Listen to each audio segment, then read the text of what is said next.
don't make no money off rap. I extort people. Cause I kidnap niggas, I rob niggas, I kill niggas, I got a lot of shit I keep it all real. I robbed a couple niggas. Took some bricks from some people. Recently, right? Well, actually, I was selling somebody some crack.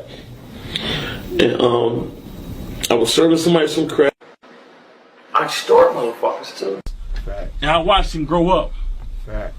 When he first got in the streets, he came to me. He sold drugs for me. That's what I like about Skinny. That's what I like about Skinny Me music, man. It's just raw. And it's like reality rap. The mafia. Skinny Me will go through a situation, and guess what? It's gonna be in the song. He's gonna make a song about it the same day. So I know that's why I feel it so much. I know it. A reckless anthem. When he said I killed the nigga and I did that, I seen him do it. What's good, y'all? It's your boy Cclass, aka the Chicken Man. You know me, Brownsville veteran, actor, rapper. You know what I mean? Award-winning director, all that. But today, it ain't about me. I know y'all just watched that video of AR Ab, you know? So we're gonna talk about, is AR Ab self-snitching? Did he self-snitch his way into a 46-year bid? You know what I'm saying? Because this video been going viral. They've been talking about this for years. They even got a whole YouTube channel dedicated to AR Ab self-snitching. And I think it's time somebody from the streets really address it, you know what I mean? Make it clear, you know?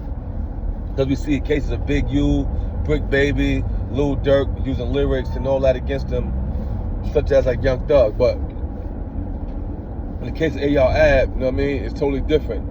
And I can speak on it in the sense of, I got songs with Dark Low, I got songs with Tone Trump, I got songs with Gilly the Kid, so I'm heavy in the Philly sector, you know what I'm saying? My ties is heavy in the Philly sector, just by hearing those three names, you feel me? But let's get to it, you know what I'm saying? AR Ab right now is currently sentenced to 46 years in prison, in a federal prison.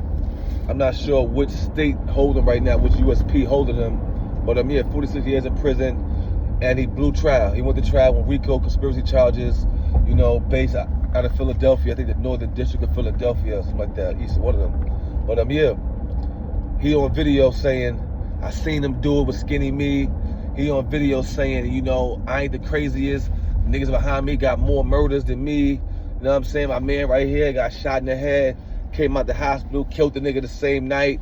You know, he robbed plugs. You know, he don't get rap money, do extortion. And the average person will look at that and be like, hell yeah, that got him locked up. You know what I'm saying? That got him locked up. And for me, I would say yes and no. You know what I'm saying? Because, you know, those statements are very incriminating and just puts a dark cloud on you. It makes you look bad, as if you a monster. Just keep it real. Whether it's true or not, it's gonna make the person think you're a monster, especially if you are believable. AR Ab was believable. The world believed him. You know what I'm saying? So to say that, to say this, that he didn't self-snitch his way into jail. Nah. What happened was he displayed his power.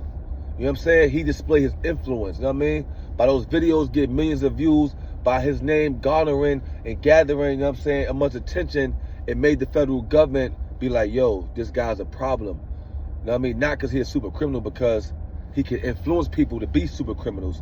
He can influence people to come around him and do certain stuff. Because at the end of the day, AR Ab wasn't convicted of no murders, you know what I mean, attempted murders. None of them, all them bodies he talking about, he didn't go down for none of that. You know what I'm saying? Not saying he never did nothing, because of course he killed the nigga with Cassidy, you know what I mean, in an ambush.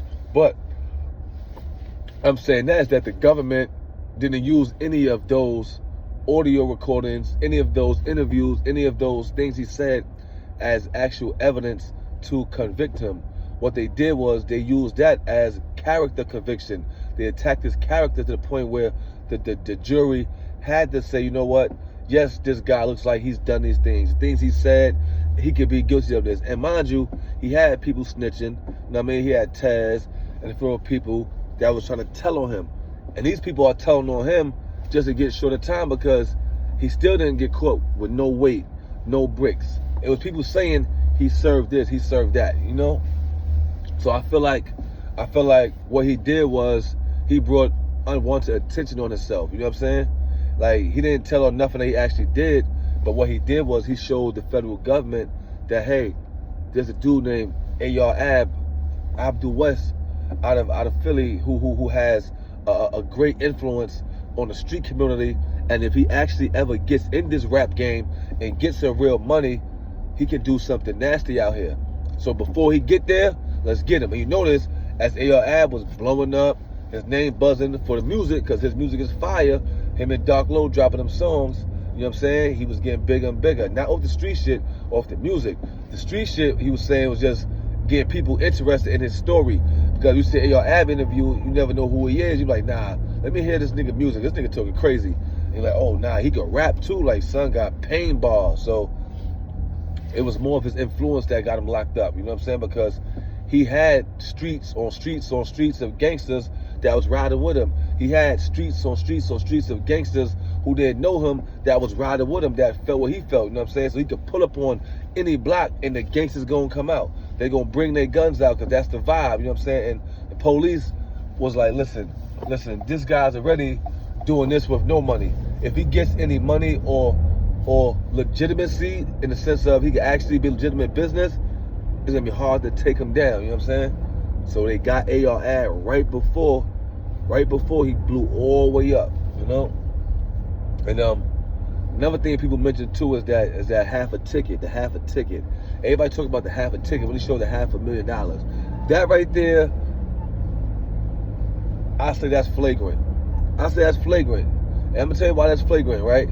Because you show $500,000 and saying it's street money. You know what I'm saying? Like nigga, everybody knows street money is illegal money. That street money is illegal. So you showing street money, saying it's street money, at $500,000, and you don't think them boys gonna come look for you or try to investigate something you're doing, find an angle?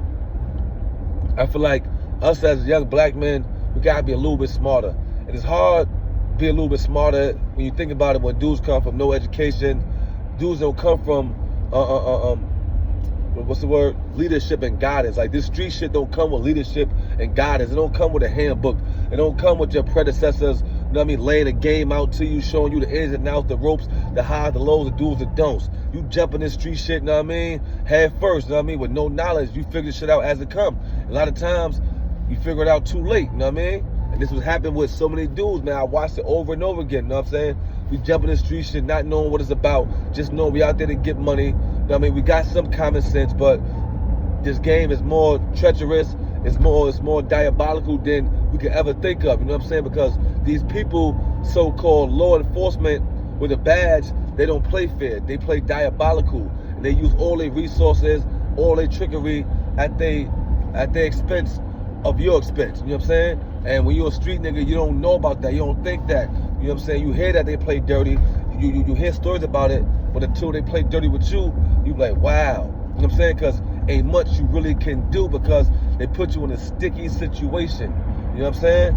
Sticky situation. And with federal guidelines, which is unconstitutional, you know what I'm saying? Because you could not have committed a crime, right? And let's say 20 years, right? You ain't committed a crime in 20 years. Your last crime was 20 years ago. Since then, you've been a good person, doing everything right and all that, right? For 20 years, no arrest. You'll get arrested again 20 years later for something, and let's say it's federal, right? It gets federal. They're gonna bring up your arrest from 20 years ago, add that to a point system, which puts you in a minimum, maximum of a certain amount of time that you will receive or can receive from this charge, just based off you being arrested 20 years ago. Has nothing to do with you being a good person, all that. Since you've been arrested before, you go into a point system of a person who has a felony, and if it's a violent felony like that, they don't care about when it happened. You know what I mean? So now, say you had a regular gun charge, you might get 9 months or fucking 1 to 3. But now they're trying to look at 5 to 7. You know what I'm saying? It's like that, 7 to 14. You know? So yeah, I don't think AR snitched himself in prison. I think AR brought to us attention to herself that made the police feel like they had to put him in prison. Because his case is not about nothing. He actually got railroaded, you know what I'm saying? You know, he didn't want to, you know what I mean, he went to trial. So, I mean, he didn't want to cop out, you know what I'm saying? And I don't blame him in a sense. But on the flip side, you got to weigh your options, right? So this how jail niggas work, right? This how jail shit work. You know what I mean? If you want to understand it, right? If you cop out, there's no chances, right? If you take a plea deal, there's no chances of a reversal in your case. There's no chance of getting a plea downward. You know what I'm saying? As far as coming back to court and getting time shaved off, there's none of that once you take a plea deal. So a lot of dudes go to trial on a basis of, if I do blow trial, I got a chance to get a pill, get his time back, or even get the whole case thrown out, you know what I'm saying? Or even just get a retrial. So that's what a lot of dudes basis on going to trial in high stakes cases, you know what I'm saying? Because if they plead guilty, and you know, federal system is different, talk about the feds. In the federal system, when you take a plea deal, you don't know how much time you're getting. You just know the guidelines of where you can be sentenced to, and it's up to the judge to give you said time. You know what I'm saying? In the state, once you plead a plea deal, you know what time you're getting. You just go in there to accept it and say what you did and keep going. And in the feds, nigga, you take a plea deal, you got guidelines between 46 and let's say 100 months. You know what I'm saying? The judge give you anywhere between that. You don't know. It depends on how he feels. You know what I mean? It's like that. And that's why federal system plea deals is horrible, because you gotta get your lawyer to write letters of situations to try to bring your plea deal down. Get your lawyer to bring people in. You know what I'm saying? All type of shit. Even when niggas tell, they're not guaranteed that much time off. You know what I mean? They have to get people to come in and plead their case to hopefully not give them the maximum time. So it's crazy, y'all, but I'm out. The Cclass, aka the FCC. That's my take on the AR ab self-snitching video. I'll be back with number 1, part 2, part 3, part 4, all that. And I'm out.